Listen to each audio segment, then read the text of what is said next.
Ya, Assalamualaikum warahmatullahi wabarakatuh. Perkenalkan, nama saya Randi Julianto dengan NPM 2455013. Nah, di sini saya akan mempresentasikan arsitektur dan orkom. Nah, materi yang akan dibahas itu ada 5 teman-teman. Yang pertama, pengenalan dan evolusi komputer. Kedua, memori internal. Dan ketiga, memori eksternal. Keempat, input dan output device. Dan kelima, sistem interkoneksi. Nah, yang pertama pengenalan. Nah, pengenalan komputer secara umum adalah seperangkat alat elektronik yang bisa digunakan untuk mengolah data sesuai dengan berbagai prosedur yang sudah sebelumnya dirumuskan sehingga mampu memberikan hasil informasi yang sangat bermanfaat untuk setiap penggunanya. Nah, selain itu menurut Wikipedia, pengertian komputer adalah alat elektronik yang di dalamnya terdapat rangkaian beragam komponen yang saling terkoneksi dan membentuk suatu sistem kerja. Nah, Oke, ini sudah masuk ke evolusi komputer. Nah, komputer generasi pertama rentan waktu 1940 sampai 1959. Nah, ini salah satu komputer yang besar namanya ENIAC, Electronic Numerical Integrator and Computer, yang dibuat atas kerjasama antara pemerintah Amerika Serikat dan Universitas Pennsylvania, terdiri dari 18.000 tabung vakum, 70.000 resistor, dan 5 juta titik solder. Komputer tersebut merupakan mesin yang sangat besar dan mengonsumsi daya sebesar 160 kW. Dirancang oleh John Presper Elliott and John Mauchly. Ini kalau komputer serbaguna yang bekerja 1000 kali lebih cepat dibandingkan Mach 1. Nah, bisa dilihat gambarnya, ini sangat gede banget. Nah, fun fact-nya, komputer generasi pertama ini digunakan pada Perang Dunia Kedua. Dan yang kedua, komputer generasi kedua rentan waktu 1959 sampai 1965. Nah, pengembangan komputer generasi kedua yang lebih kecil, lebih cepat, dan dapat diandalkan dan lebih hemat energi dibandingkan para pendahulunya. Mesin pertama yang memanfaatkan teknologi baru ini adalah bernama superkomputer. IBM membuat superkomputer bernama Strike and Sprayran membuat komputer bernama LARC. Nah, dari visualnya sendiri itu sangat berbeda dengan generasi yang pertama karena di sini lebih efisiensi tempat gitu. Kita lanjut ke komputer generasi ketiga rentan waktu 1965 sampai 1970. Nah, para ilmuwan kemudian berhasil memasukkan lebih banyak komponen-komponen ke dalam satu chip tunggal yang disebut semikonduktor. Hasilnya, komputer menjadi semakin lebih kecil karena komponen-komponen dapat dipadatkan dalam chip. Kemajuan komputer generasi ketiga lainnya adalah penggunaan sistem operasi atau operating system yang memungkinkan mesin untuk menjalankan berbagai program yang berbeda secara serentak dengan sebuah program utama yang memonitor dan mengkoordinasi memori komputer. Ini sudah nampak yang komputer familiar dengan kita. Nah, yang keempat, komputer generasi keempat dimulai dari tahun 1970. Presentasi ya. Kini sebuah mikroprosesor dapat diproduksikan dan kemudian diprogram untuk memenuhi seluruh kebutuhan yang diinginkan. Tidak lama kemudian, setiap peranti rumah tangga seperti microwave, oven, televisi, dan mobil dengan elektronik full injection dilengkapi dengan mikroprosesor. Perkembangan demikian memungkinkan orang-orang biasa untuk menggunakan komputer biasa. Komputer tidak lagi menjadi dominasi perusahaan-perusahaan besar atau lembaga pemerintah. Pada pertengahan tahun 1970-an, perakit komputer menawarkan produk komputer mereka ke masyarakat umum. Komputer-komputer ini yang disebut mini komputer dijual dengan paket peranti lunak yang mudah digunakan oleh kalangan awam.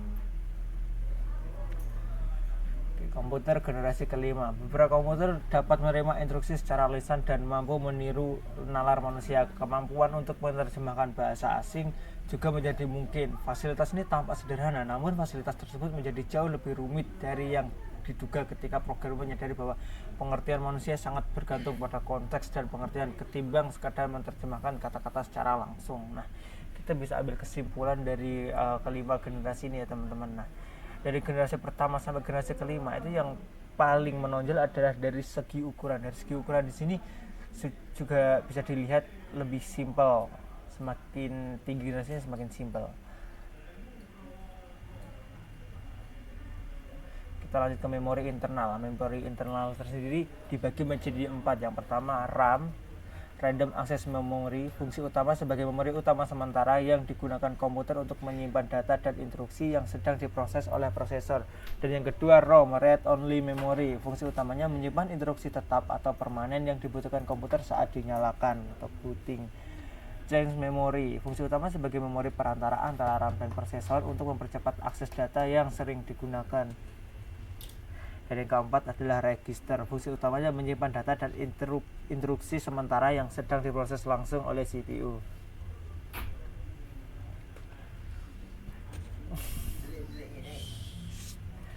Nah, kita masuk ke memori eksternal. Memori eksternal sendiri ini saya sudah mendapatkan ada 4 ya. Yang pertama hard disk, yang kedua SSD, ketiga flash disk, dan yang terakhir DVD. Nah, kalian pasti tidak asing dengan DVD ini karena dulu sering banget digunakan untuk menyimpan seperti video game, video kartun atau yang lain sebagainya.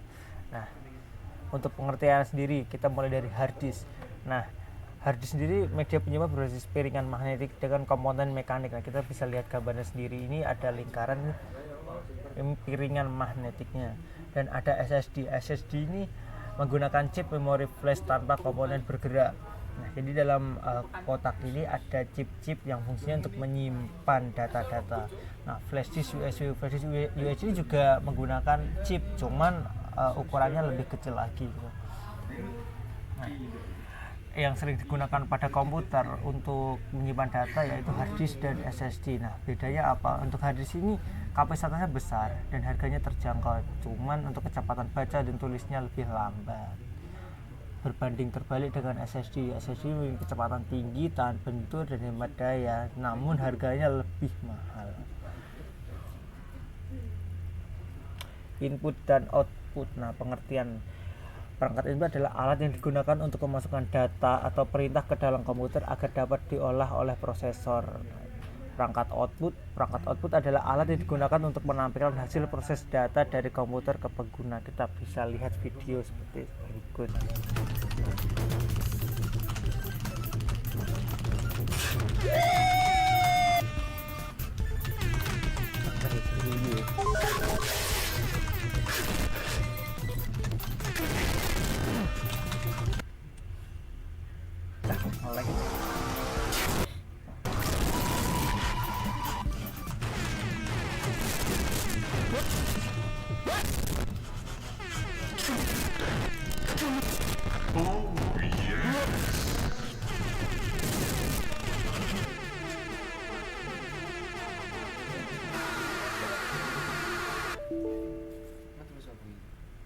Benar Pak Dar. Nah, kita bisa ambil simpulan bahwasanya input itu yang enggak. Nah, jadi gini teman-teman, input ini yang kita ya ngomongnya. Input adalah data yang kita masukkan ke dalam CPU, nanti akan diproses. Nah, prosesnya akan menampilkan di mana? Menampilkan pada output. Nah, dalam proses ini kita ambil contoh mouse. Mouse ini akan mengirim data ke CPU dan CPU akan menampilkan outputnya pada monitor. Nah, begitu juga dengan keyboard dan juga speaker. Gitu. Kita lanjut ke sistem interkoneksi. Nah, bus sistem adalah jalur komunikasi berupa kabel atau sirkuit elektronik yang menghubungkan CPU, memori utama, dan perangkat input-output agar bisa saling bertukar data. Nah, kita bisa lihat pada gambar. Nah, kalau kalian amati lebih dalam lagi, dalam motherboard ini atau papan ini, itu terdapat garis-garis yang itu saling berhubungan. Nah, kita bisa lihat dulu videonya. Nah, sinyal pertama ini merupakan sinyal tombol power. Tombol power akan mengirim data ke motherboard. Motherboard akan langsung mengirimkan data ke CPU. Maka CPU akan langsung memprosesnya dan memilah data lewat SSD atau hard disk sesuai dengan penyimpanan kita. Nah, penyimpanan ini akan langsung lari ke RAM dan RAM akan mengirimkan sinyal langsung ke VGA. Kalau misalnya kita pakai VGA ya, dan VGA akan menampilkan ini ke output. sama juga dengan kayak mouse, keyboard gitu. Sama prosesnya nanti akan diproses melalui CPU ya, lewat medianya motherboard, dan dia akan menampilkan outputnya di monitor seperti itu. Nah, sumbernya itu saya mengambil sumber dari Wikipedia dan juga Impen, ini grup Facebook juga yang soal membahas teknologi, dan juga ada lagi saya belum tulis itu ternyata, itu keluh kesah kehidupan berteknologi gitu. Nah, dari sini saya bisa ambil kesimpulan bahwasanya semakin tahun maka komputer akan terus berkembang. Nah, perkembangan komputer ini sangatlah cepat sekali di tahun sekarang ya teman-teman. Apalagi kita sudah menggunakan AI juga, dan kita harus mengikuti perkembangan zaman seperti itu. Nah, cukup sekian presentasi dari saya. Wassalamualaikum warahmatullahi wabarakatuh.